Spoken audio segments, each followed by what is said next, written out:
Thank you for being here with me today. Talking with Nicholas Anthony Parisi, who is the author of a new book, Mafia Confession. It is about members of his family, and he is from the Springfield area. Thanks for coming today, Nick. Yeah, thanks for having me, Justin. I want to start by talking about where you grew up. So, were you born in West Springfield, Massachusetts? Yeah, I was. I grew up in West Springfield, Mass. Was known as West Side, in the Merrick section of town. Basically, all Italian immigrants. Some Irish, some French. Predominantly, lower middle class Italian immigrants. I lived on Sprague Street, actually in the exact same house that, Joe Parisi, who the book is about. That's the same house he lived in. Every single Parisi that came from Italy, early 1900s, lived in the house that I grew up in. That's amazing. It's a 4-family tenement house, basically 4 apartments. And, you had Joe Parisi and his wife in one apartment. Who's my great uncle. You have John Parisi and my grandfather and grandmother. They're in the next apartment. My aunt Lucia Parisi, who married Joe Dialessi, another bootlegger, partners with Joe Parisi. And then, the patriarch of the family, Antonio Parisi, who's the father of everybody, all live under the same roof. So I grew up in that house, and the Parisi family owned that house from maybe 1905 to 2000. So every Parisi's lived there. The fact that you all lived under one roof sounds very old school. Would you describe your family as old-fashioned, having Italian values? Yeah, definitely. We're under one roof, but every house up and down the street was also full of Parisis. As the family grew, people, bought their own house. So, my aunts and uncles were across the street next door. We had Parisi Market, 4 houses down.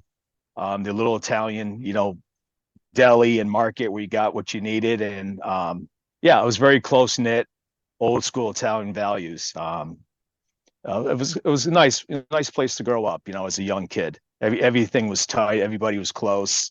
It was just a nice big family. I know that feeling. You feel like a whole world on your block. Yeah, basically. Yeah. The Italian security, you didn't need cameras back then, all your aunts and uncles and cousins there, you couldn't do anything, they were on every street. They see you from the stoop. Yeah. Oh yeah. I went to St. Thomas School, which is a Catholic school, shirt and tie every day. The girls had to wear the plaid dresses. And I had to go to church every morning before school. That's how we started school. And we went to church on Sundays as a family. Good Italian church, Immaculate Conception, right down the street. Just like any Italian Catholic family, that's part of your life. How would you describe the way that church informed your family values at home? My family, I wouldn't say a whole lot. We weren't super religious.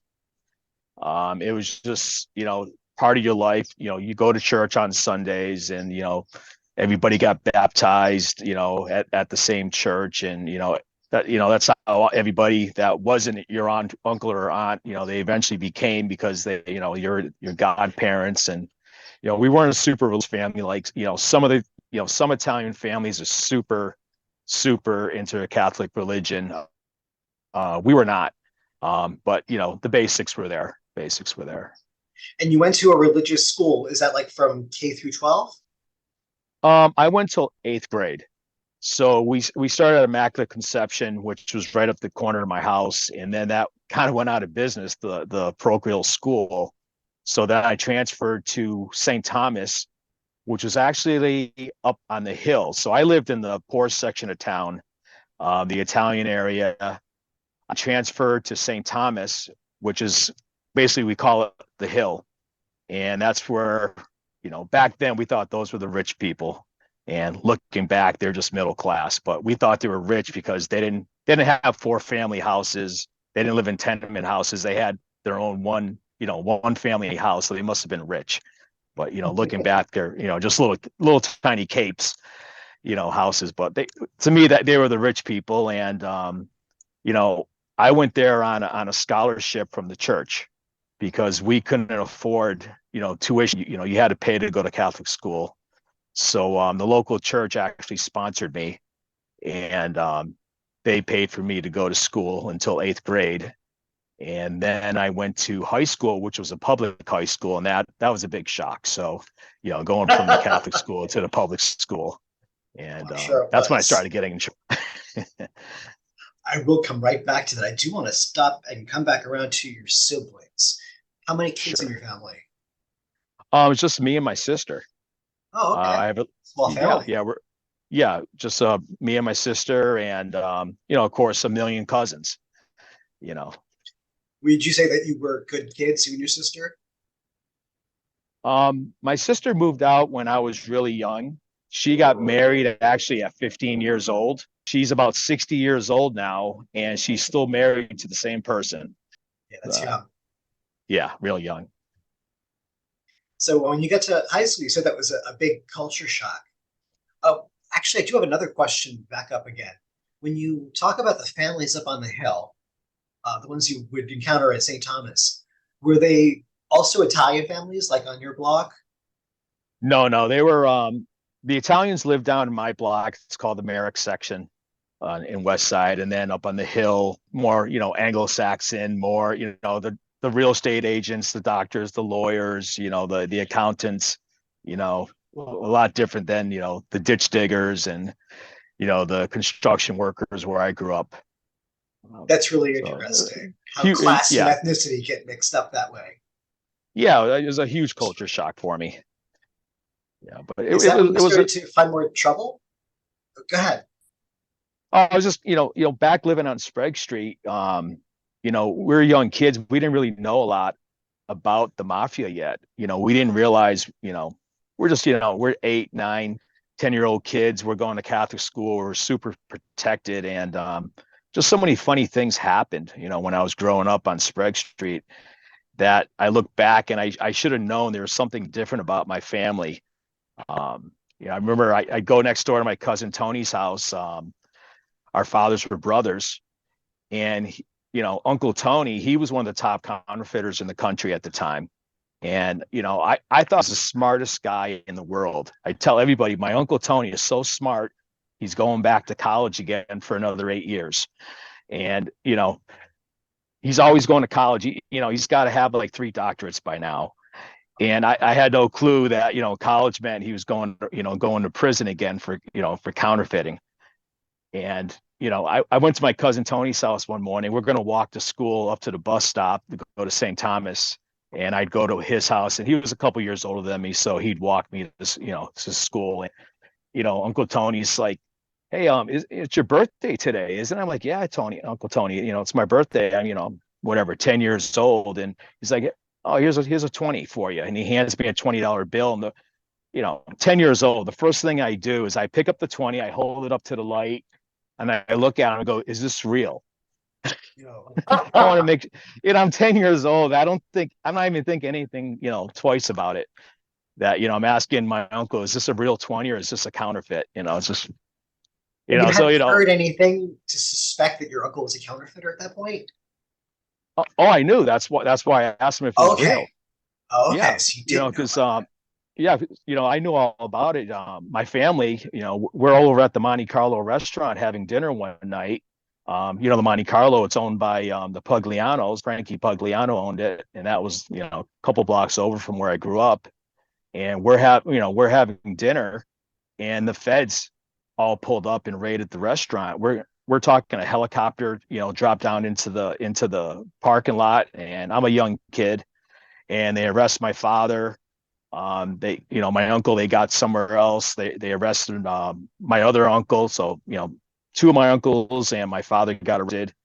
So we leave the restaurant, my mother and myself, and mother gets home, and she's grabbing wallpaper sheets of $20 bills, and she's trying to flush them down the toilet.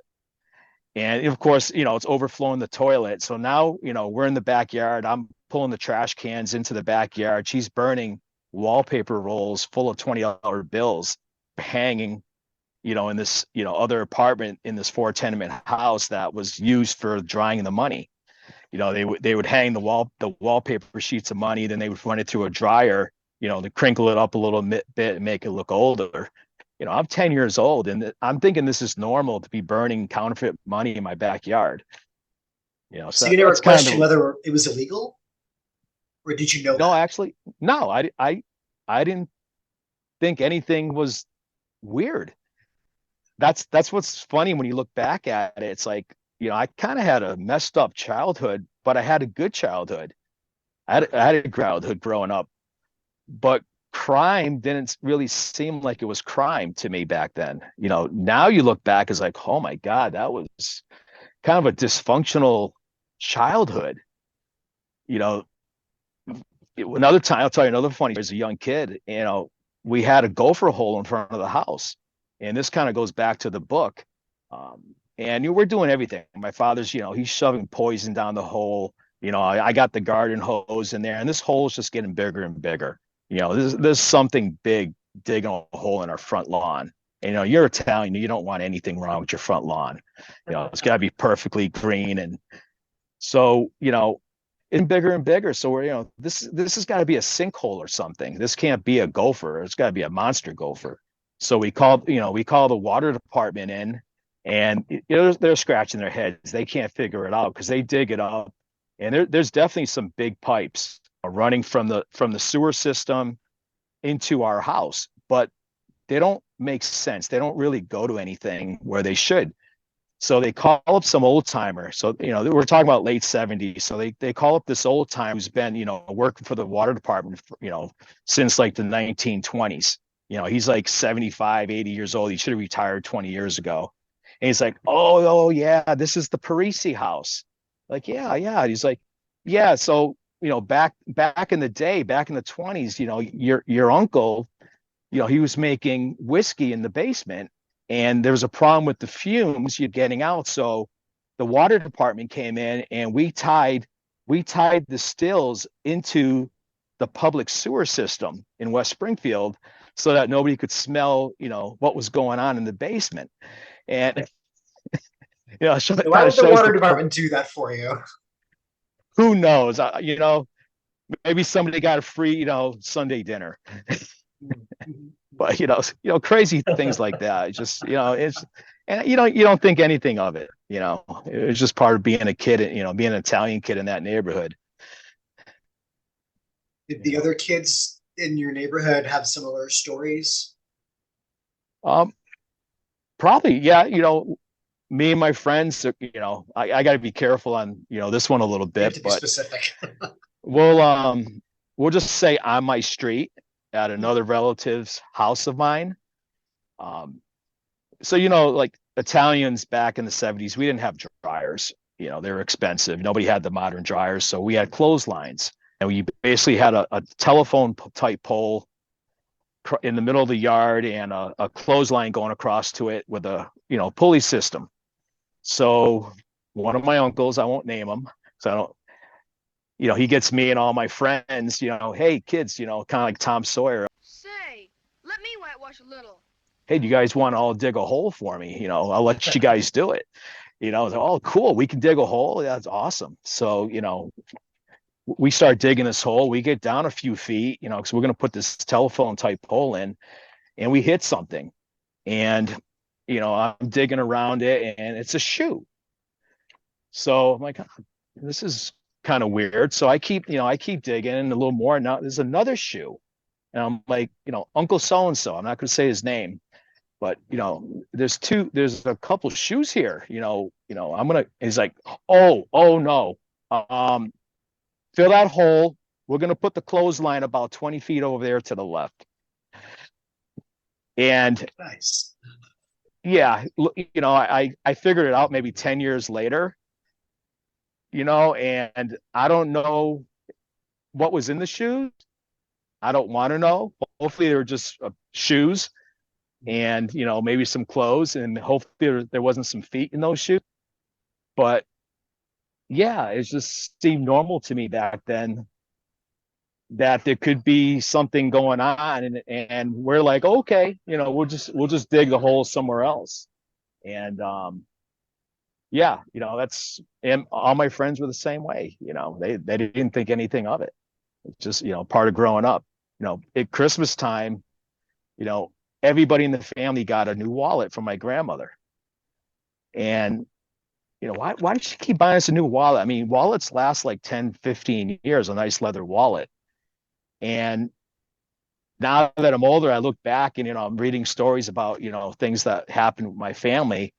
My uncle robbed Buxton Wallet Factory. It's a big leather factory in Springfield, and he robbed it.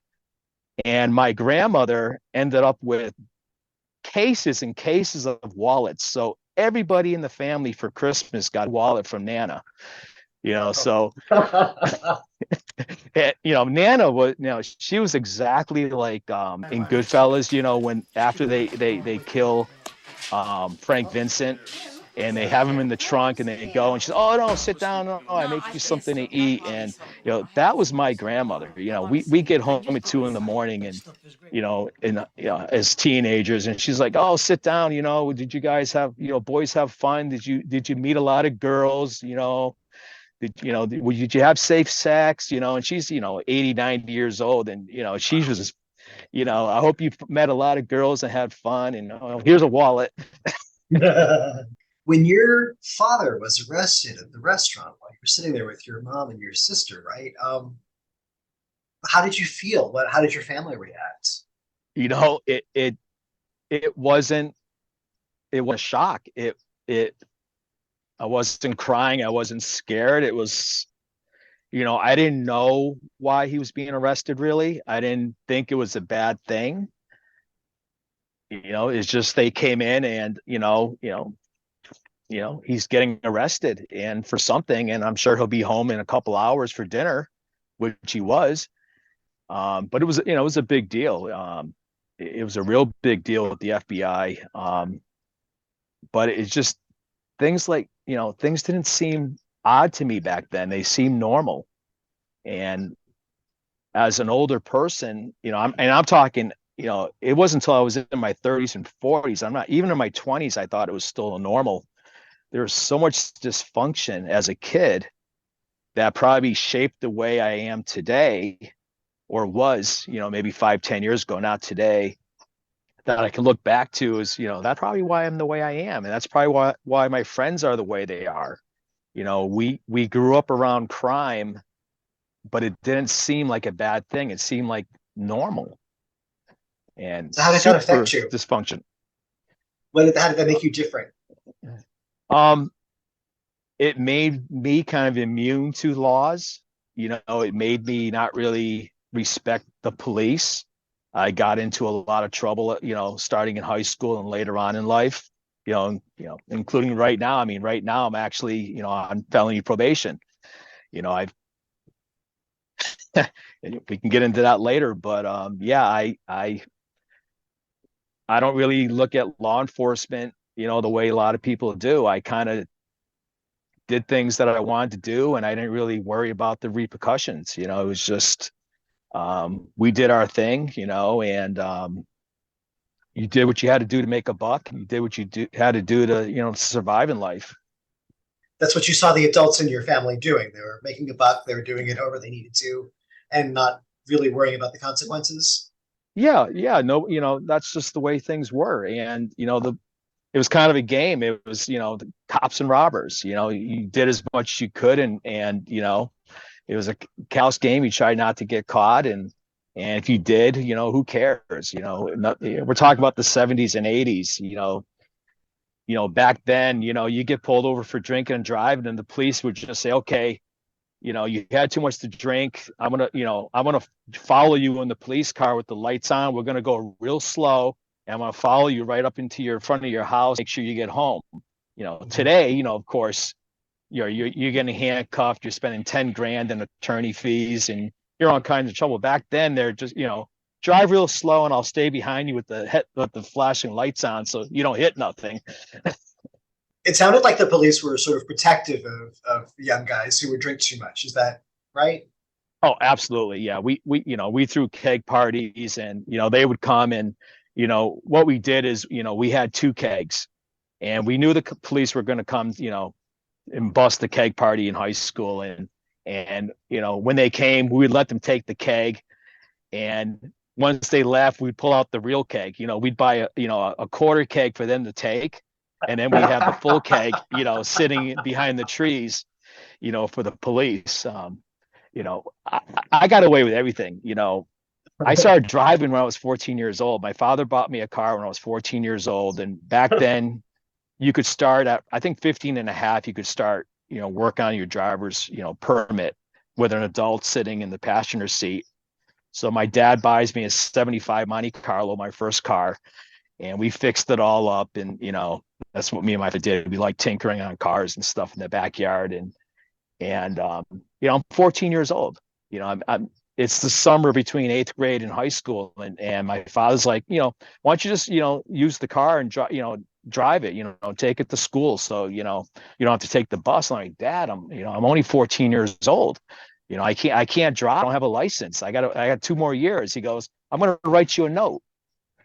I go, what do you mean you're going to write me a note? I go, I'm going to write you a note, saying I give you permission to drive. I go, oh, okay, good. Thanks. So, I get pulled over, of course, for driving, doing something. I was speeding or I went through a red light and the police pull me over and they're like, you have a driver's license and we see it in your registration. And I go, I got a note from my dad. And they're like, what do you mean you got a note from your dad? I go, yeah, I'm only 14. I don't have a license. So I give him the note. I'm like, oh, you're Frankie Parisi's son. I'm like, yeah, that's my dad. I go, and Sharkey and Chickey are your uncles, right? Like, yeah, that's my uncle Sharkey and my uncle Chickey Dialessi. I'm like, oh, okay. Well, I'll tell you have a good time and start obey the laws, don't speed, and make sure you tell them that we saw you and said hello and we let you go. Make sure you tell them that we didn't give you a hard time. And I'm like, yeah, I'll tell them that you said hi. And and even then I thought that was normal. I still did not understand 14 years old that there was some mafia connection going on. I just thought maybe my dad, he's got a lot of friends in the police department or something, and they're just doing my dad a favor, my uncle Chicky a favor or something like that. And no, it was for other reasons. Yeah, that's a very interesting, very close relationship that the police have with your family. Yeah, you could say so. How it all works, right? I guess it does. There's a lot of moving parts. Yeah, you got to take care of each other.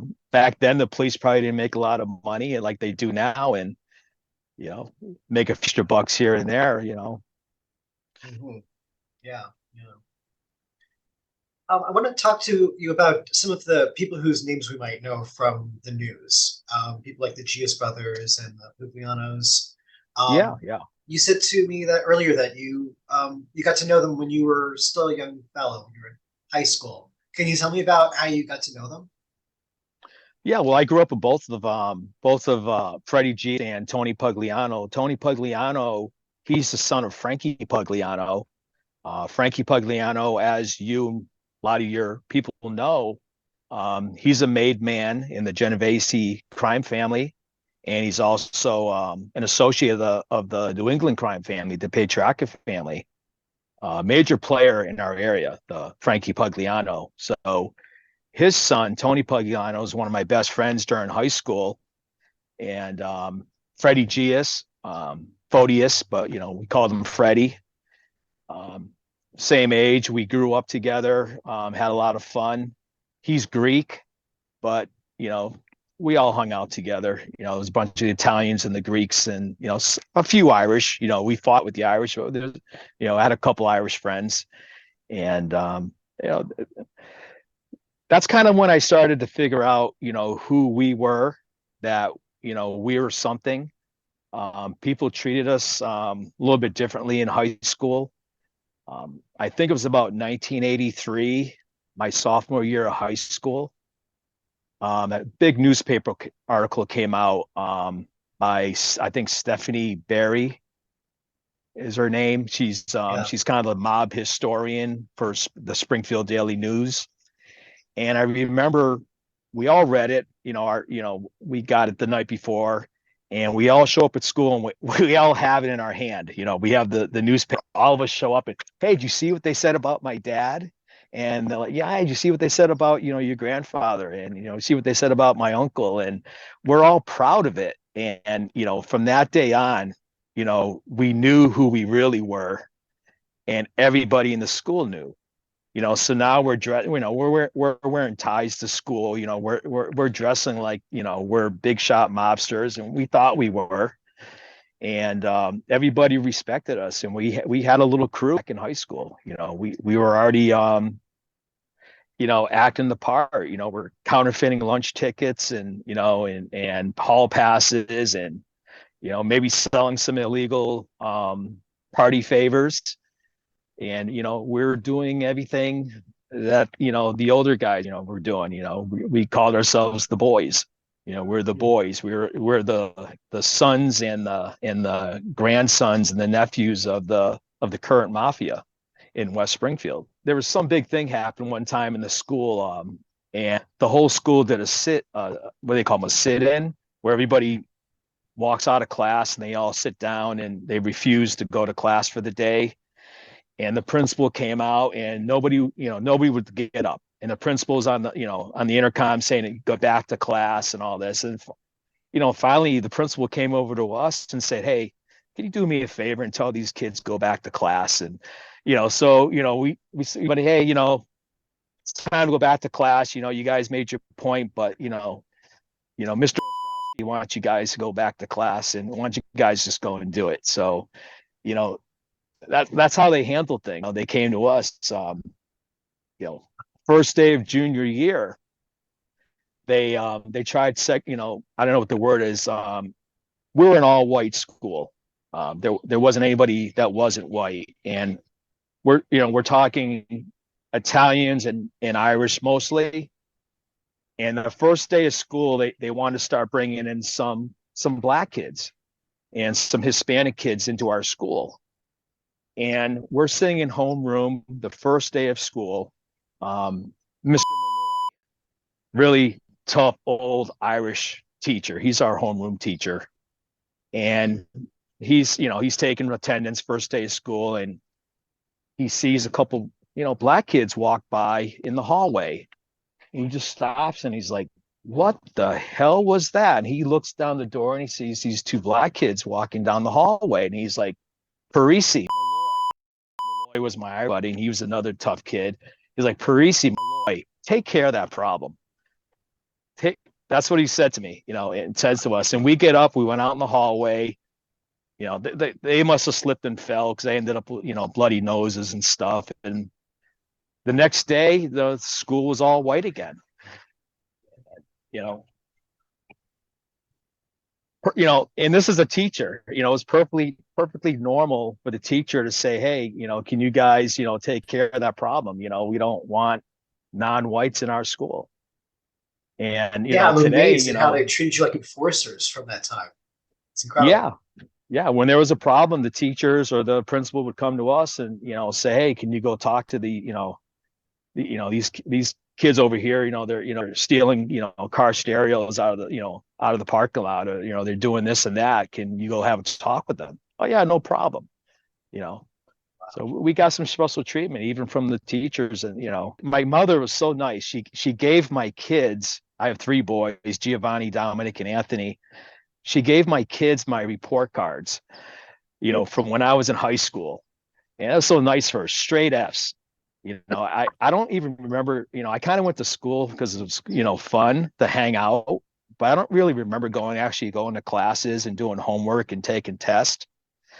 And I remember the teachers basically passed me because they wanted to get me out of the school, so straight F's, pass, you go to the next grade. Straight F's again all year, you pass, you go to the next, you graduate. So I graduated with straight D's and F's, and no summer school. It's just, just get this Parisi kid out of school. We can't, if we hold him back, he's just going to be another year of trouble. And I actually got arrested one time in high school. They came right into the high school and pulled me out of class. Little altercation where one of the other, kids, I got word that he slapped a girl in the face. So I went looking for him, and I found him in the shop class, and I just walked up to him and I cold cocked him and knocked him out cold. They had to give him mouth-to-mouth resuscitation. And the police came and they asked, what happened? I go, well, I heard that this kid, he slapped a girl across the face. So I went and found him and I punched him in the face, and, I knocked him out. And the police looked at the principal and said, he was perfectly justified in what he did. The kid deserved to get his ass kicked. So the police didn't do anything. The school ended up kicking me out for 2 weeks. So I went to work at the Monte Carlo for 2 weeks, washing dishes, and made some extra money. And and then we ended up getting sued. The kid I knocked out, his mother was a dispatcher at the police station. So she made a big deal about it for me not getting in trouble. So, my family got sued and the insurance paid for it. But yeah, just fun times back in high school. What fun that I was having.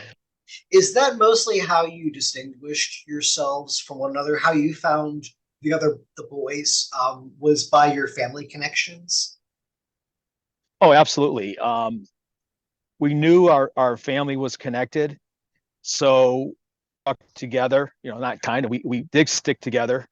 Together, we everything we did was as a group, and it was probably about 15, 20 of us. We were actually going to bars back then. We're 16 years old. I looked like I was 21, 22, and everybody thought I was. We used to go to this club. It was called Club Valentino, and it was owned by Mario Fiore. And Mario Fiore, as you know, was the underboss back in the 80s. He actually was offered the job of boss, but he turned it down.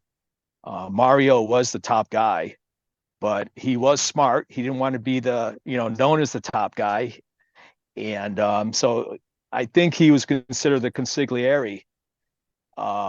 But he was definitely, the guy with, Skibelli back then, Skyball Skibelli and Baba and all those guys. But yeah, I was 16 years old, and I'm hanging out at his club, and his son Louis Fiore, he's running it. And that was where the younger guys hung out. The guys who are in the Newpers today.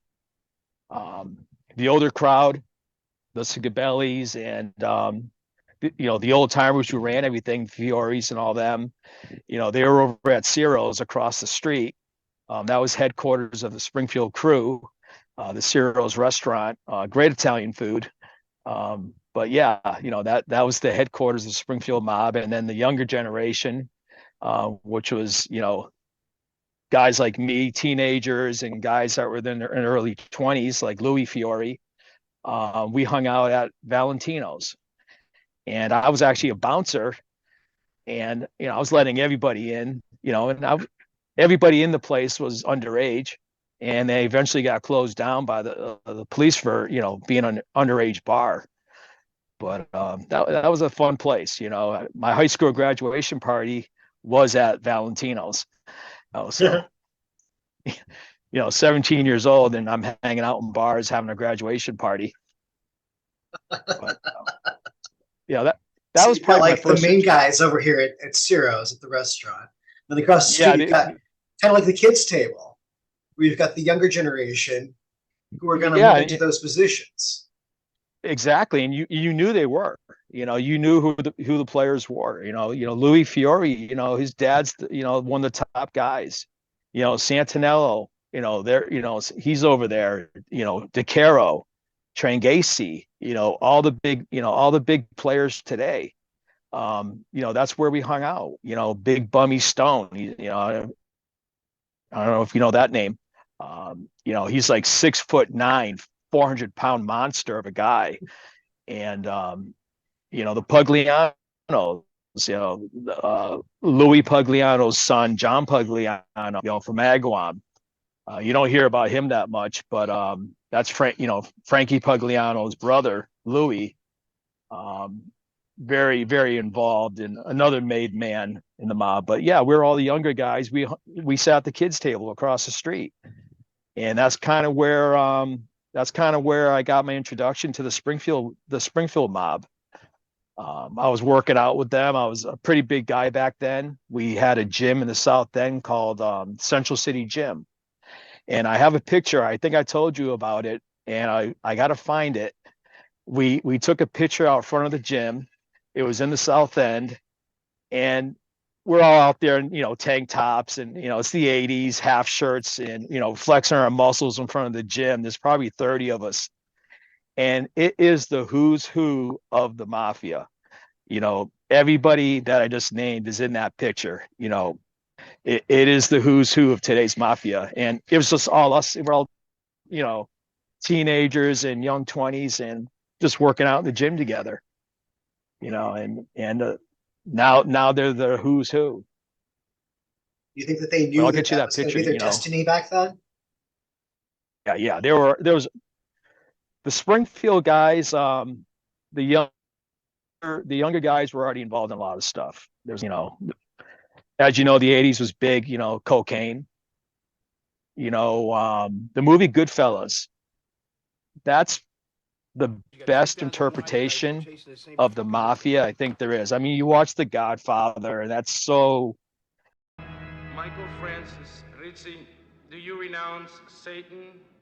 It's cinematic. It's so, the loyalty and the kissing of hands, and all that kind of stuff. The mafia that I know is Goodfellas. It's Ray Liotta. It's Henry Hill.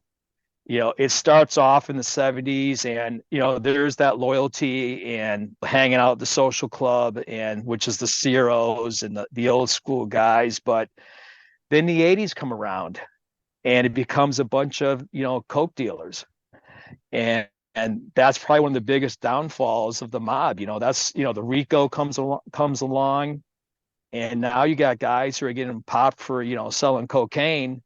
But then it becomes a RICO charge on top of it, and you're looking at 30 years in prison. You're not looking at doing 3 to 5 years for stealing a trailer truckload of electronics. You're looking at doing 30 years, and that's when you're starting to see all the informants is in the 1980s. Because you're looking at some serious jail time for the same things that you would get 3 years for. You mentioned earlier that some of you guys in high school would sell party favors. Were you getting that supply from the guys over at Ciro's? So let me see if I should even say he's still alive. Amadio Santinello. So I knew him since I was in high school. I had a little mobile detailing business. Back then you used to buff them out and wax them and, condition the leather interior. So I had a little business, and it was actually really good. And I was taking care of everybody in Springfield, and I did all the car dealerships. And so Amadio Santinello, who was the underboss of, was it Scibelli or Bruno? It was Bruno. Yeah, he was Bruno's underboss until they had a little argument. There's so many people that I know I get mixed up, but so correct me if I'm wrong, but he was Bruno's underboss until they had a little argument. So he brings me his car. He had this really cool Cutlass, black with white leather interior, white with spoke rims, and I'm going to detail it for him. He's a big mob boss, and I'm going to take care of his car for him. So I want to clean the wire rims really nice. So I decided I'm going to take them apart so I can get behind them and clean them really well. So I do that. I polish them up. I go to put the wire rims back together, and I snapped all 4 rims. I snapped the bolts that hold the wires in. I stripped them out by tightening them up, and I snap all 4 of them. the bosses. He's a boss, he's an underboss, but he's the boss. And I said, hey, is my car done? Like, yeah, look, came out beautiful, but there's one problem. You don't have spoke rims anymore. It's just these, chrome rims with the spokes missing. I go, I broke all four of your rims. I thought I was a dead man. Mhm. I'm 17 years old, and this is one of the old school gangsters. And, I broke all his rims. And he just looked at it and said, hey, kid, don't worry about it. It's no big deal. I'll get some new rims. And he still paid me. He threw me $100 bill for, cleaning his car. But that's just the way he was. But Amadio, he was the man for that business. Mm. And, out of around the same time frame, he gave me an 8-ball for free. And he said, see what you can do with this. And I actually did very well with it. And, I started selling, I won't say directly because that would be incorrect, but him and his associates is where we would get our supply. And he's no longer around. He had his falling out with Bruno, and he went to Florida just probably to safe. And I think his son took over for a while of, if you want to call it, the mob today. We can get into that later, but what there is left of the mob in Springfield, if you even want to consider there being something left. But Amadio was probably my start of getting into some trouble, and his influence. So I'm intrigued now. I'd like to talk about organization because it's kind of my bag. So the West Side, what is its relationship to Springfield?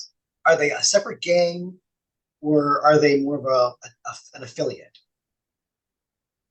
That's such a tough question.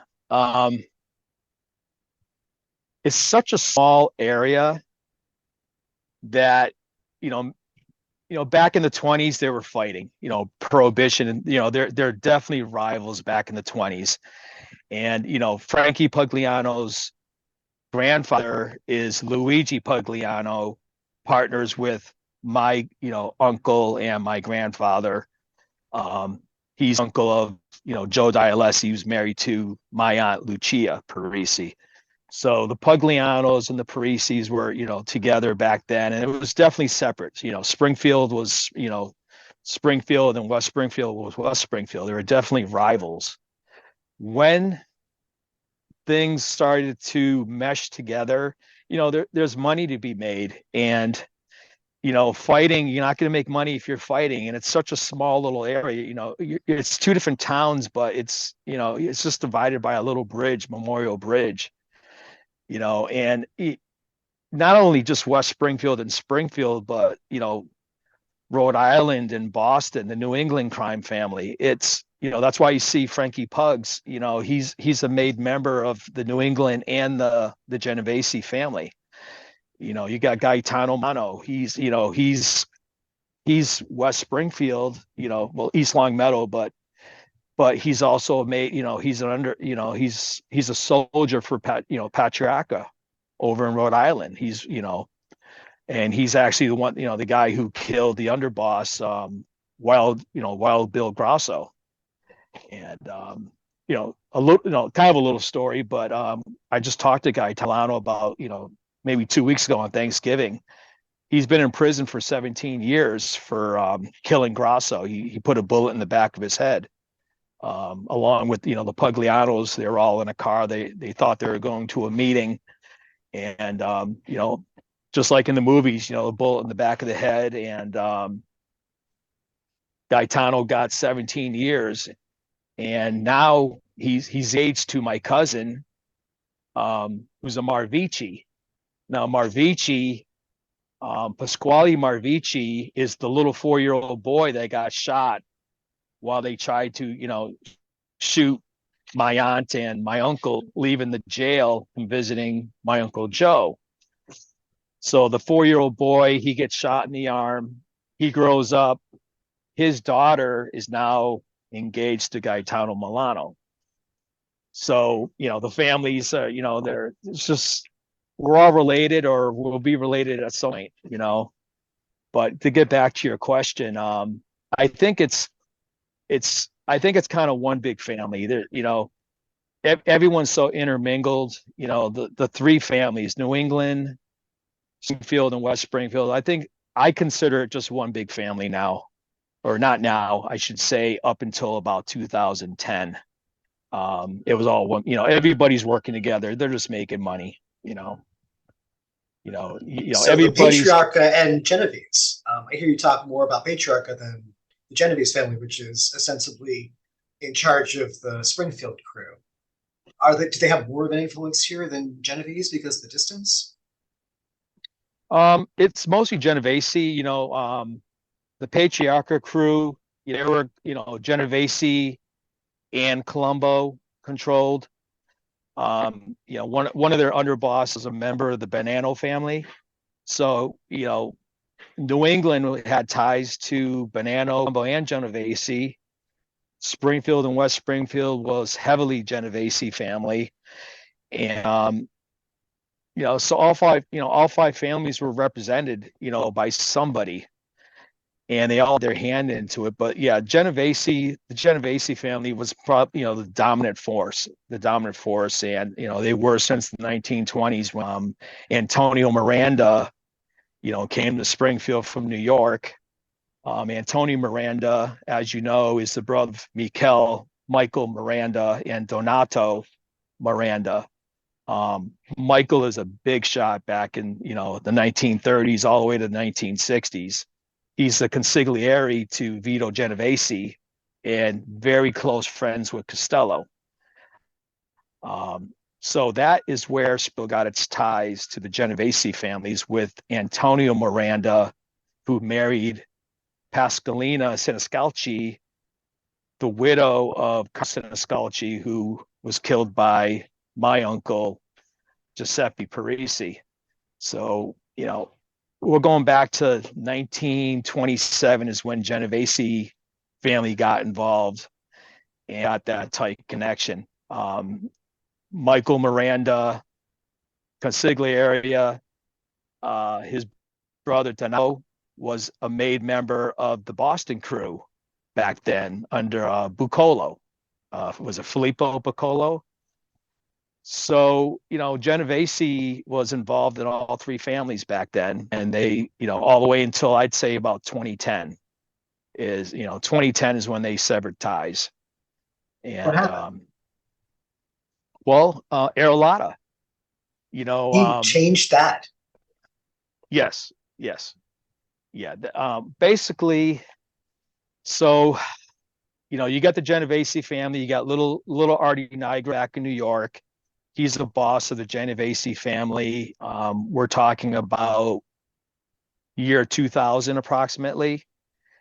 And little Artie and Big Al Bruno, they were having a little argument over, a cigarette deal. They're, bringing some, untaxed cigarettes in, and selling them. And they were having a little, disagreement on that. The FBI got an informant and somehow got a taping of a mob induction in Springfield of Emilio Fusco, of his intention of being a made member of the Springfield faction of the Genovese crime family. So Arillotta gets a hold of this. He gets the paperwork of Al Bruno talking about, hey, we just made Emilio, Fusco a made man, and by the way, Artie's a big mouth, and he's talking all this shit about Nigro, over this cigarette deal. Arillotta has this on paper now from the FBI. How he got it, I don't know. They probably slipped it to him. Say, the FBI likes to, start little commotions, between the family, so they slip, stuff, So Arillotta gets this paperwork on Bruno. Some people try to say Bruno was an informant or a rat. No way. He got caught talking and there was a bug or something in the room, and they got him on paper, just talking when, on a bug. So Arillotta gets this. He's a young upstart, he's with the Geas brothers. He's with Foucault. He's with Felix Tranghese. It's kind of like the Gotti crew. Who's the guy that the Gottis killed? Castellano.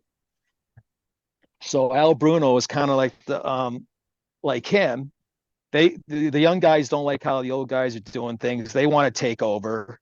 So Felix Tranghese and Arillotta, they're driving down to New York and meeting up a little Artie Nigro, the Genovese boss, and chat up with him.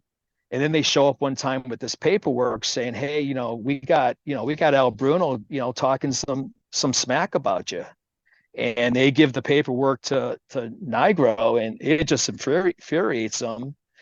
So they make Arillotta in New York. They make him a made man. And they tell him, you got the okay to go back and whack, Al Bruno. So I think it's around 2003, Arillotta goes to his two muscle men, my friends, Ty Geas and Freddie Geas, the two Greek brothers.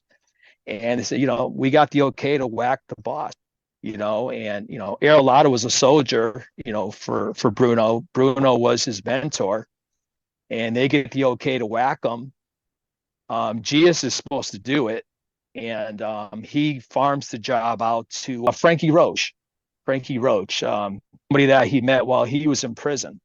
So he farms the job out to him. There's a Sunday night card game over at the Mount Carmel Social Club, which was started by Albano back in the 20s. And Bruno's coming out of his Sunday night game, and Frankie was there and shot him like 5-6 times in the chest, right in front of everybody. And that was the end of it. That was the end of that era. That was kind of the falling apart of things. Arillotta became boss. He was the boss of Springfield from about 2003 to 2010. What happened in 2010 is somehow the FBI found out that Geas and Arillotta and Fusco killed a man named Westerman. I believe that's how you say it, Westerman or something like that. Westerman, they claim, was an informant, the FBI. But what was really happening was Arillotta's sister was married to this guy, so it's kind of his brother-in-law, and the whole family hated the guy. So they took him to Agawam. They set him up to meet up in this farm for whatever they're going to do at this farm, and this is not unknown stuff, so I'm not saying stuff that people don't know, but the Geases put a couple bullets into him. They already had a hole waiting for him. He didn't die, so, Arillotta allegedly, grabbed a shovel and, beat him in the head until he was dead. And then they buried him in the hole. And, somebody informed, 8 years later, they dug up the body, big news, that they, found a mob hit over in Agawam. And Arillotta, he started weighing his options. I'm going to go to jail for life. And he decided to become an informant with the FBI. And he testified against my friends, the Geases. He testified against Emilio Fusco. Fusco also decides to become an informant. And he goes into protection. Allegedly, we don't know. We don't know if he's dead or if he's in witness protection program so far, but he's missing. So in 2010, 2011, when Arillotta decides to become an informant, the Genovese family, they closed the books. They're done with Springfield. We're talking 90-year connection from 1927 to 2010. Arillotta informed talked to the FBI, testified against the Geases. The Genoveses, they had Springfield. That was the end of it. They closed the books. They said right then and there, nobody else from Springfield will be made a member of the Genovese crime family. So that was the end of it. 2010, Arillotta went to jail. I think he did like 6-7 years for being part of a murder. He got a lighter sentence, for testifying against the Geases. My friends, the Geases, they're doing life, and they didn't pull the trigger, on El Bruno. That was Frankie Roche. He's doing life. But they also got they basically got life sentence for killing Waterman. I was saying Westerman. I think his name's Waterman. I'm not sure. Gary Westerman. Westerman. Yeah, they for killing him. Because Arillotta testified. They shot him even though Arillotta beat him with a shovel, and finally, the final blow that killed him. So the Geases are doing life. I've had a little bit of conversation with them through a friend. I can't talk directly with them because I am a felon and I am on probation right now. So I'm talking with another guy that's in that crew that did 7 years, and he's out now. And we just we had a good time over in Sedona playing golf about a month ago. He lives in Phoenix himself right now, and he's talking to them for me. And we're actually gonna do try to do a book. I may be doing the autobiography of the Geas brothers. I'm trying to get the okay. I won't do it without permission. If they say no, I'm not doing it. But I do have the inside story. It's a great story. Nobody's done it. And for people that don't know, who the Geases are, not only were they part of the El Bruno assassination and killing Westerman, but Whitey Bulger, the head of the Irish mob in Boston, also an informant that was giving information to the FBI, so the FBI could go after the Boston crew and also turn their heads to everything the Irish were doing. He ends up getting transferred while he's in prison. He gets transferred to the same cell block as Freddie Geas. Now, Freddie Geas, he hates rats with a passion. He's a young man. He's not a young man. He's 56, but even back in high school, he was old school then. He's all about loyalty and keeping your mouth shut. You didn't rat. You didn't say a word. So the same day they bring Whitey Bulger into the prison. Somehow he gets in the same cell, not the same cell, but the same cell block as Geas. And this is all public information, so I'm not giving up information. But they beat him to death. They gouged his eyes out with spoons, and they did a number on Whitey Bulger. And I think he's going to trial for that. I think in March or April. But he's been in solitary confinement ever since. He admits he did it. So I'm not telling anything I shouldn't be telling. He's kind of proud he did it. He hates rats so much that he's proud that he killed the informant Whitey Bulger. So we'll see what happens with that. He had nothing to lose. I mean, he's in prison for life. He's never getting out. He's in prison for killing 2 people or being part of one and killing another person. He's never getting out of jail. So what's he got to lose? In Springfield, what is happening? Because now we're talking about 13 years since Genovese said no more made men in Springfield. What's happening? Is there a vacuum of crime, or are people still doing business as usual? What's going on? You have a couple guys that were trying to get some things going. You got Calabresi. He tried to get some things going. I think he got in trouble for extortion or something. You got Amadio's son, Reese Santinello. He was trying to get some things going. Same thing. I think they tried to push around a tow company. the guy called the police. He wore a wire, and extortion's a tough thing. You can't have fun anymore these days. You can't even go threaten somebody, or you go to prison for 10 years for extortion. You can't say, you owe me $20, give it to me, or I'm gonna, you grab the guy by the shirt, you're going to jail for extortion now. So those two guys try to get a few things going, but like I said, they're not back with the Genovese family anymore. Arillotta is back in town doing podcast. A lot of people are upset about that. I know the Geas are really upset about that. But they can't do anything about it. They're sitting in solitary confinement. But I don't know. I don't have a big opinion on Lotta. You got to be in his shoes.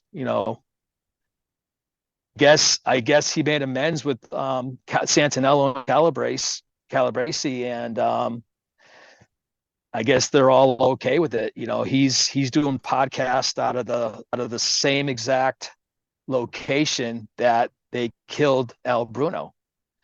Al Bruno's headquarters is now Arillotta's headquarters, and I don't know if he's trying to get something going.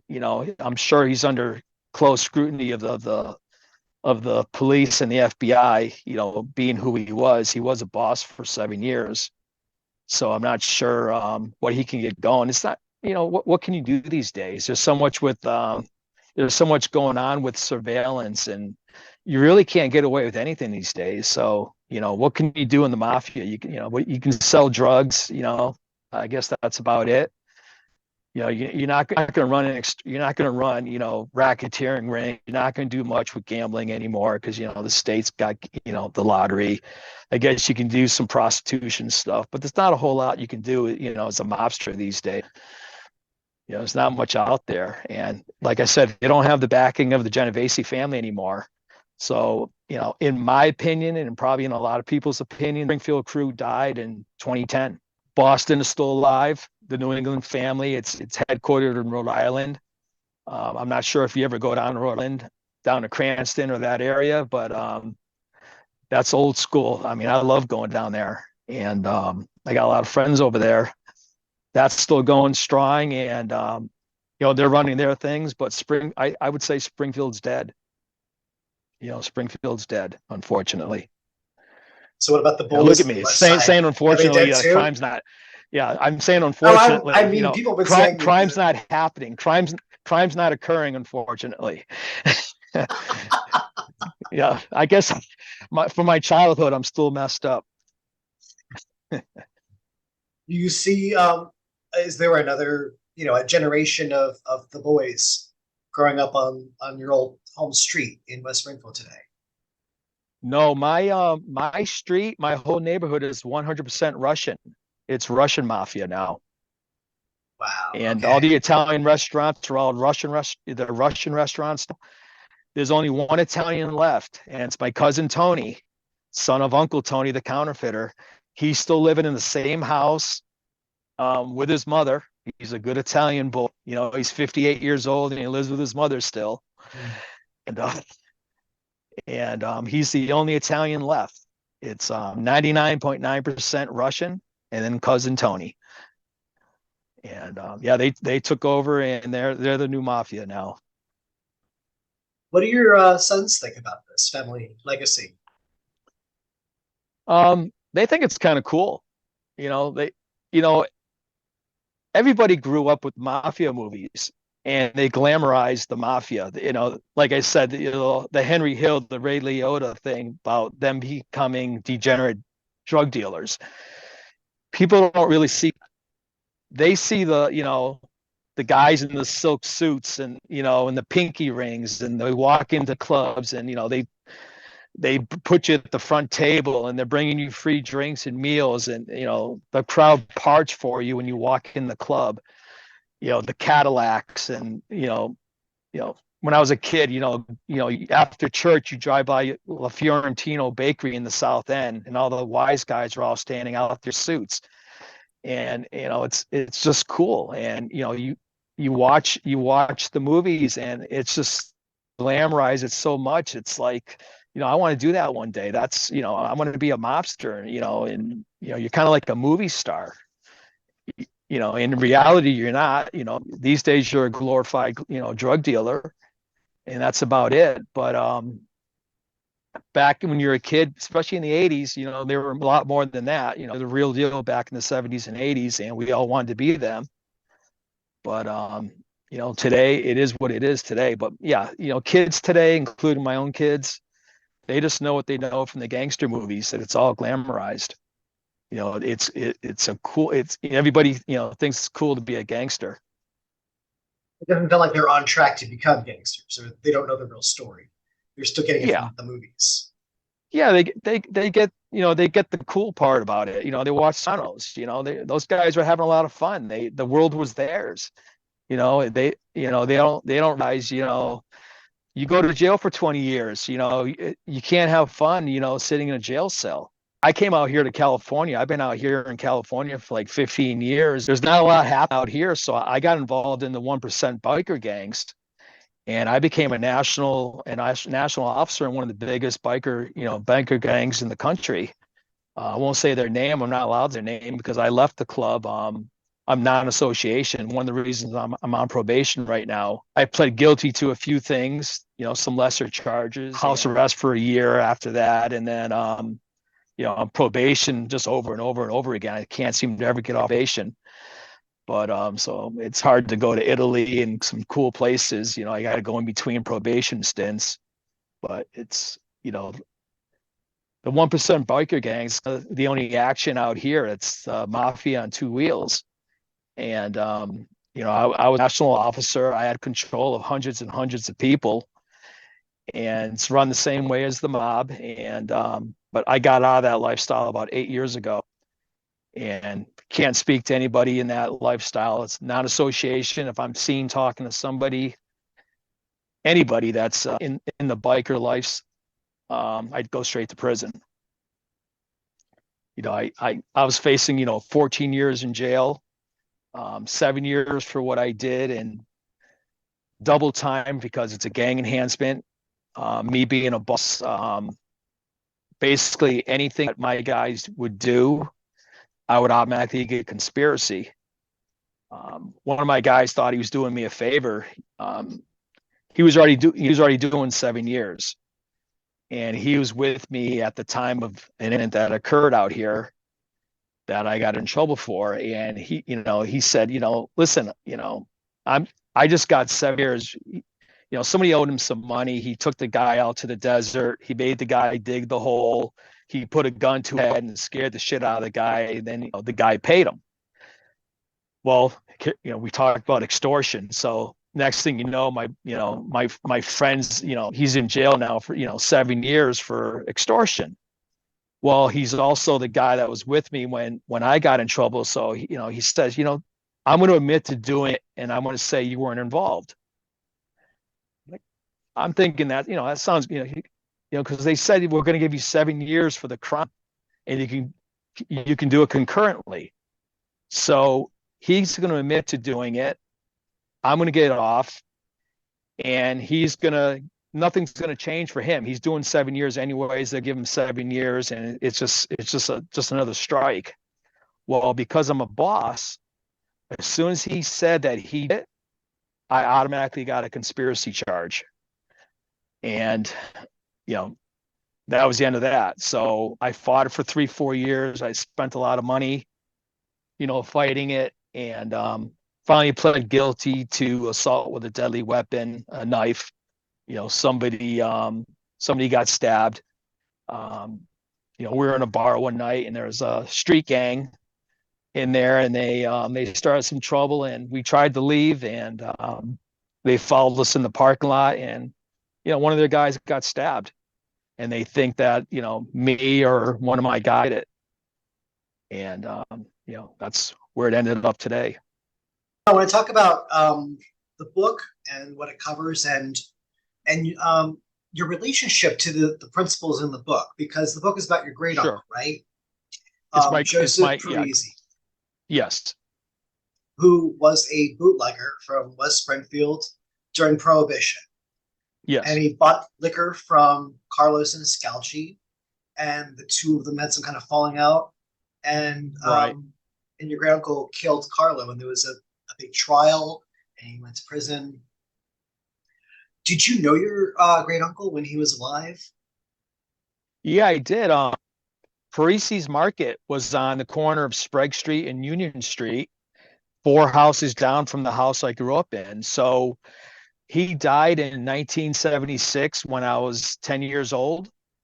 So, I would have, walk down there, 5, 6 times a week and go pick up a few, a loaf of bread or, things from the market. I spent a lot of time, at the market. Kind of funny, the Parisi Market, the front door had this flimsy little lock on it. You could probably just pry it open with a screwdriver and you're inside the Parisi's Market. But then there was a door behind the counter that went down into the basement, and there was like 7 padlocks on it. It was Fort Knox. So you could break into Parisi's Market, but you're not going in the basement. It was something I Why is remember as that? a kid. Well, that's where all the plaguing happened, and I don't know what was happening in the 70s. But us as kids, we thought it was kind of odd that you could basically just walk in the front door anytime you wanted to, but you're not getting in the basement. I don't know what was down there. And it was You still know, we locked up we tight like that. it was still locked up like that in 1975. Just, So what was who your knows? impression of him? Did you know his history? I was only 9, 10 years old, so I did not know his history. I had no clue that he was who he was. He was a jovial man. I mean, he was funny. He was, he was a good. He was not. He didn't seem like a hardcore, gangster that killed somebody. He was just, an old guy who was funny and making jokes and drinking wine, and you would never, a lot of the people in the family, they can't believe what I wrote in the book. They don't, they're like, oh, I can't believe, he walk me to church and hold my hand. My sister said this, that, he used to walk me to school and hold my hand. I didn't know he was a killer. I didn't know all this. I knew something happened, but I didn't, they read the details in the book and they're like, their eyes were open that, he was a little more hardcore than they, realized. He Is wasn't there just, anybody left from grandpa the or, older generation who knew his history that you found out about? there's only one person left. And she's 99 years old.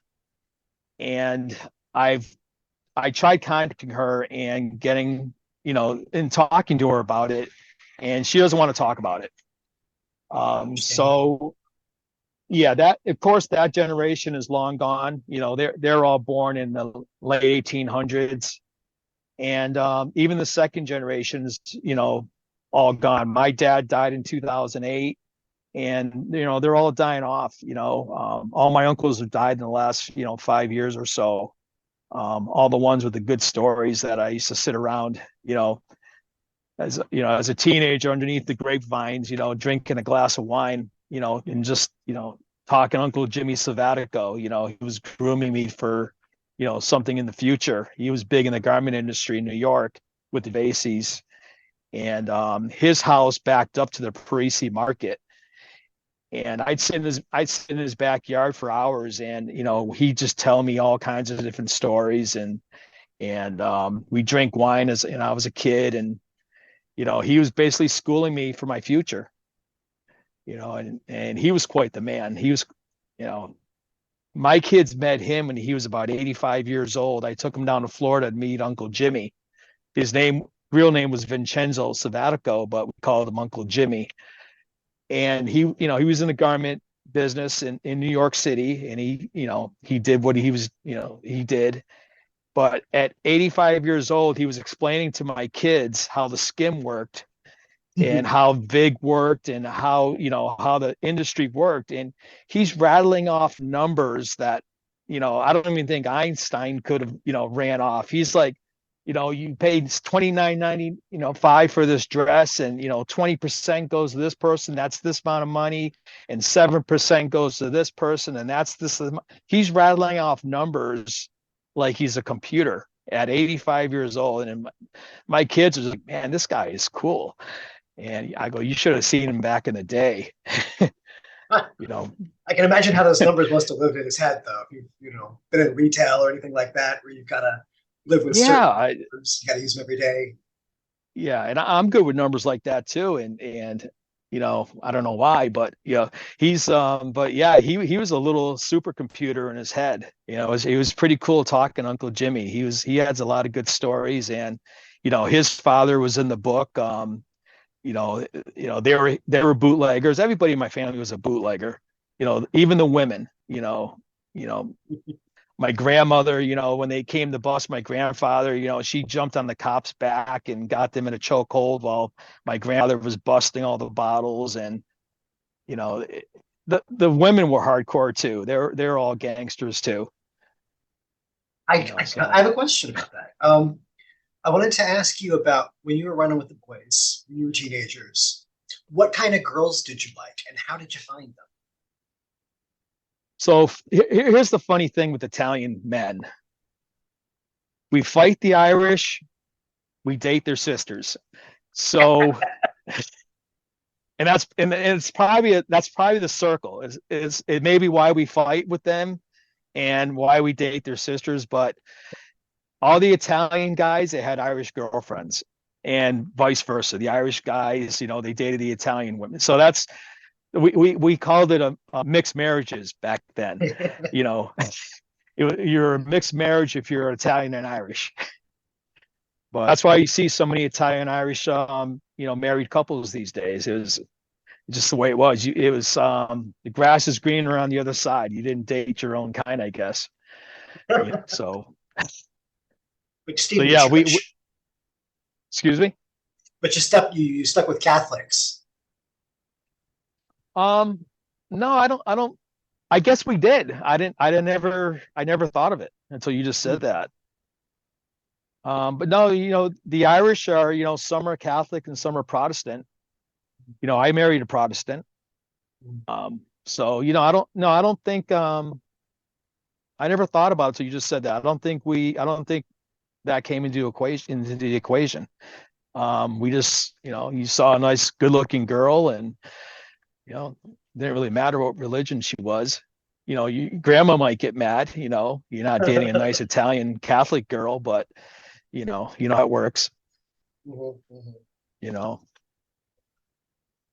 Were they tough girls or were they good girls that you were interested in? They're the girls with the big hair. We're talking the 80s, so they had the big hair. They're they look like the Jersey girls, and that's why we liked them. They were different than what we were used to, and they were a lot of fun. I was in the South End at the Italian Fest, and I was about 17, 18 years old, and I really attractive girl and big hair, and the 80s, and I started talking to her, and she ends up being the granddaughter of the owner of Angie Tortellini's, which was from Springfield. And I find out she's from California and she's just visiting.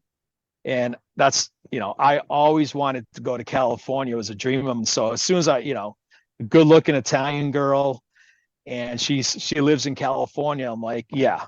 So next thing you know, I'm moving to California. I lived out here for a couple of years in the late 80s before I ended up coming back and marrying the girl that I dated in high school. So, why did you write this book now? Well, it started off as a genealogy project, and that's kind of how I got introduced to you. I was doing some research on genealogy, and I have to give you some credit to me writing this book. You pissed me off. That's excellent. Tell me more. Yeah, you did some work on Pascalina Siniscalchi, the wife of the man my great uncle killed, and I felt it was a little bit biased. And and I understand why it was, because the story was about her. It wasn't about the Parisi's family. It was about the Senescalchi family. So I understand it now. But looking at what you wrote and a couple of things you said, you're saying, using the Parisi name, and I didn't like some of the things you said about the Parisi. So you're saying it about me. So yeah, I'm like, yeah, okay. So I could do a couple things. I could get mad, and I think I talked to you, or text with you or emailed with you a little bit, and I told you I didn't like a couple things, and this is how it really happened. And then I said, you know what, I'm just going to write a book and get the story out of what I feel is the real story. I'm not saying you didn't put out the real story, because you did put out the real story, but you put out Pascalina's real story. I wanted to get out the Parisi's real story. So I think between the two of us, we got the story out there. I think we did a good fascinated by your job. book. Like I thought I knew the whole Thank you. story, talking about Pascalina all these years, and then reading your book, I was like, you're right. There's a whole other story here, and I'm fascinated by these people and what they're doing. Thank you for writing. Yeah, yeah. When you read my book and you told me that it was one of the best mafia history books in the Springfield area, and you're a mafia historian, that really was a great thing. I'm just like, wow, for him to say it was one of the best historical books of Springfield mafia, that's like the best thing I could have heard. Because you write quite a bit about mafia history in Springfield, so I really appreciate you saying those kind words, and for reading my book. You're the first person to read it. You got it early, and yeah, I'm glad you liked it. And you know the story. I mean, you're a genealogist. You do the research, and I did the research too. And I tried to make the book 100% factual. I didn't want to put anything in there that was fictional. I didn't want anything in between the story. So, fortunately, we didn't have TV back in the 1920s. So the newspapers, when they interviewed you, they did a 3-page interview. And it's very detailed because you didn't have a TV. They had to put the whole interview word for word. So, between the court documents and the interviews, the reporters, I had the exact words that my uncle, my grandfather, my aunts, people on the Albano and the Senescalchi side, the Fiore side, I had their exact words that they said. So I didn't have to make up any of these interviews, between reporters and these people or with the district attorney. These are the exact words that these people spoke 100 years ago. And I didn't realize I was doing this, but when I started writing the book, it was on the anniversary. It was on the 100th anniversary of the trial, because the trial was in 1923. And I started writing the book on the exact week that Giuseppe Parisi was on trial. So I don't know that somebody was out there telling me, hey, write this book. But between that and you pissing me off, you turned me into an author. I'll take it. That's wonderful. Yeah, I say that with all due respect and admiration. Well, I'm glad. Sounds like I did some good in the world. Yeah. The diary that you used as one of your sources, when did you get a hold of that? I got that halfway through writing the book. Wow. I was corresponding with Giuseppe, my uncle's 4 grandsons. They're all about maybe 15 years older than me. And one of them had the diary and he sent it to me. But I didn't tell him what I was doing at the time. So, I'm talking to my four cousins, getting all the inside information of stuff I didn't know because, like I said, Giuseppe died when I was 10 years old. They were 25 when he died. So they knew a lot more than I did. And, so I was talking to them, getting a lot more of the story, through their eyes. I was getting a lot of pictures. I was getting, and I got the diary. And 2 weeks before the book published, I told them what I was doing. And I said, listen, I wrote a book and I'd like to publish it. Right now, it's just a family memoir. And I want to send it to the four of you. And I want you guys to read it and tell me what you think. So I sent it to them and I didn't get any feedback at all. And I'm like, oh man, they're mad. And finally they responded and they're like, you know what? You did a great job. The research really opened up our eyes. We knew the story, but there's so much stuff we didn't know about our grandfather, about our grandmother, about our father. Their father was the little boy who was in the court every day, trying to pull at the lock of, because back then when you went to court, they put you in a little cage, if you're the defendant. And their father was the little boy who was crying, pulling at the padlock, trying to get daddy out of the dock.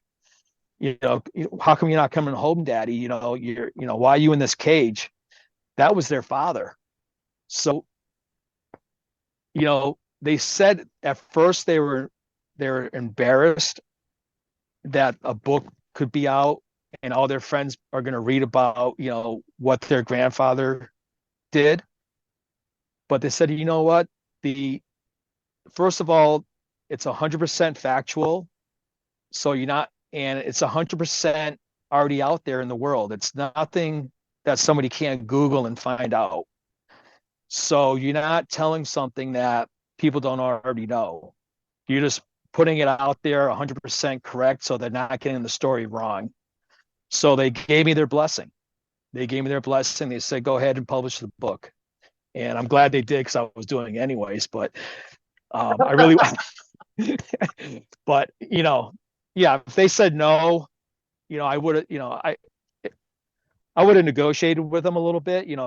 So what's bothering you with the book? Is there something you want taken out? I thought maybe they'd be upset about the diaries. They didn't even bring the diaries up. I thought they'd be upset about that. They said it's just a little embarrassing that Grandpa did this stuff. He wasn't, the nice little, not little man. He was a big guy, but he wasn't the grandpa that, just a grandpa. He was a hardcore gangster and a killer. But they were glad the story was getting out there and it was the true story. Good. Has anybody in the family had a bad reaction to the book? Nobody at all. All my cousins bought the book. The younger generation, my cousins that are in their 40s and 50s, it seems like everybody in the family knew 10% of the story. And I showed them the other 90%. And then, people in my family that, the Dialessis and the Selvaticos and, they didn't know their grandfather was involved. They just thought it was Joe Parisi. They didn't realize that, their grandfather, Joe Dialessi, he was a bootlegger too, and he was partners, and he kept thinking, he was involved in a shootout, and Marvici, he was killed. He was killed by gunmen on the highway, retaliation, and they didn't realize what happened, and that their father, as a little 4-year-old boy, was shot in the arm. They didn't know this stuff. They just knew that, we have some family members that were bootleggers. They didn't know the whole story. So they're very happy. They know the whole story now. And they're passing on to their kids. Their kids are in their 20s, like my kids. My kids are in their 20s and 30s, and they don't know any of this stuff. And a lot of them are buying the book for their kids, so their kids could understand what happened, what the Parisi family was really like back in the day. So it's it's going back to the whole crime thing where people glamorize the mafia. They're loving it. They love the book, and they're buying it for their kids to say, hey, this is our family, and they're proud of it, which they should be. I tried to, with the diary, I was trying to show the kinder side of Joe. The whole scene where he's talking about meeting his wife, working in the candy store, the candy factory, just shows you how smart and loving Joe was as a young man. Just the way he put into words how in love he was with his future wife, and at the same time he killed somebody over a bootlegging deal. So it was two sides of them, and I'm getting a lot of feedback from family, but not just family, but from a lot of people that bought my book, people I play golf with, and they're saying, you know what, I found myself first, we're reading that, he went up there and killed the guy and, shot him 6 times at close range. But halfway through the book, I'm rooting for him to win the court case. I want to see him get acquitted. And one of my friends is he's a cop. He goes, I'm rooting for Joe. I want him to see him get acquitted. And I thought he was going to get acquitted, because everybody's rooting for him because they see there's two sides to him. And, that's one of the things I wanted to get out of the book, that he was a kind, gentle guy when he wasn't killing people. He was, you hear a lot about mafia people being like that. They were killing people and doing a lot of bad things during the day, but they made sure they got home to have dinner, or they're making breakfast for their kids, separate family lives. And that that's true with everybody in the life. And it was true with my great uncle Joe, and my grandfather, his brother, and everybody else that's in the book. There's two sides to everybody. I raised all 3 of my boys, on my own. I got divorced when my youngest son was 4 years old, and I got custody of all 3 of my boys. And I raised them as a single dad. And I think I did a pretty good job. But at the same time, I was in a 1% biker gang while I was raising my boys, and they were coming around the house. We're having meetings in the house, and they're looking at all these big hardcore bikers. These guys are 6'4" with big beards and, foot-long knives hanging off their belt, and, these 1%er diamonds on their vest. And, they're not even thinking twice about who these guys are. They're just, yeah, come on in. They open the door for them, and, hey, you want me to get you something to eat? You want a beer out of the fridge? These are like their uncles, but they're hardcore criminals. So I guess I was teaching my kids that crime is kind of normal, even though my kids, turned out pretty good. My lifestyle and seeing me get arrested, my house has been raided 3-4 times, with, guys with M16s pointed, and my kids are there.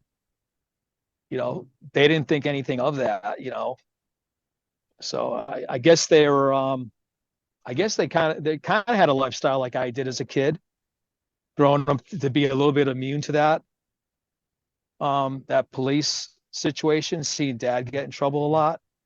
Yeah. But I taught them not to be like me. I have a nephew who, he did about 10 years for manslaughter.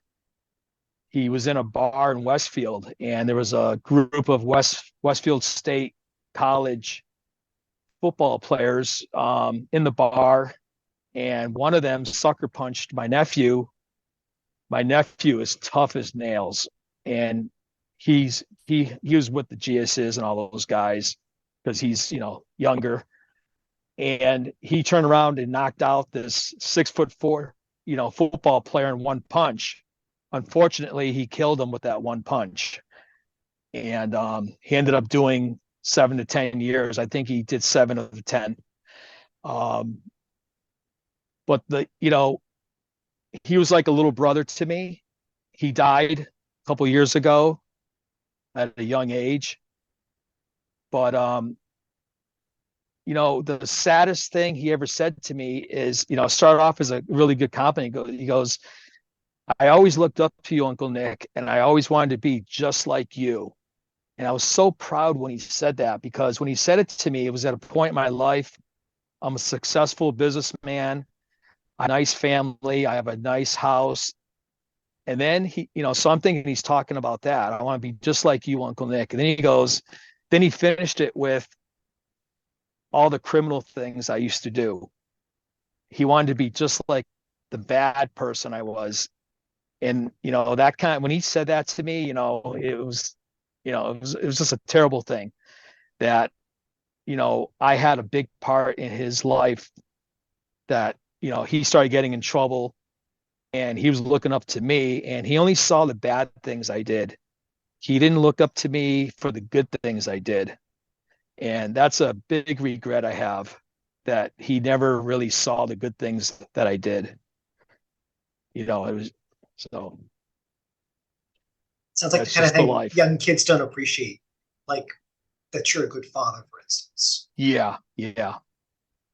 But my kids, they as they get older, we talk a lot, and they're upset with me some of the things during their childhood because I was getting in trouble, but they also say, Dad, you never missed a single baseball game, practice.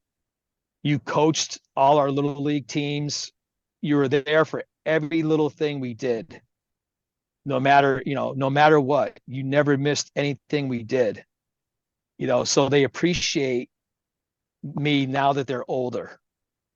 Back then, they didn't like, the house getting raided by, the police and stuff like that. But they see that, I really protected them as much as I could. And I really tried to teach them to be the young adults that they are now, and they're doing well. So I feel I did my job. About how you showed that part of your life to your nephew or your sons, if you could go back? Oh, 100%. I wish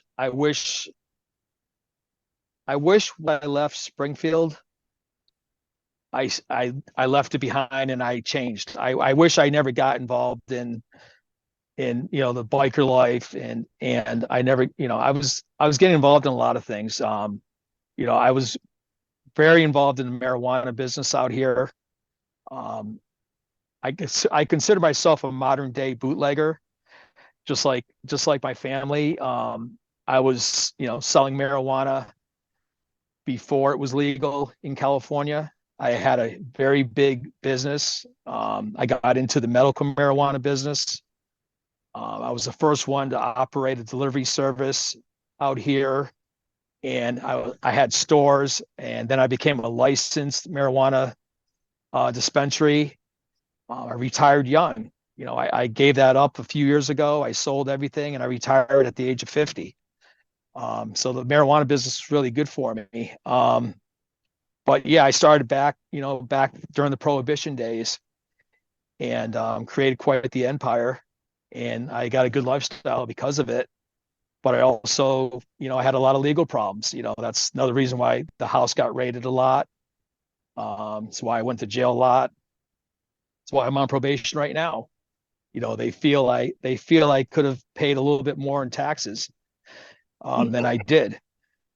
So I can tell the story because I pled guilty to operating without a license to sell marijuana and tax evasion. So they basically, it was a money grab. They were totally against marijuana until they decided they were going to tax it. You know what's going on where you live. It's the same deal. It was highly prohibited, and once they decided they could make millions in tax revenue, now they're all for it.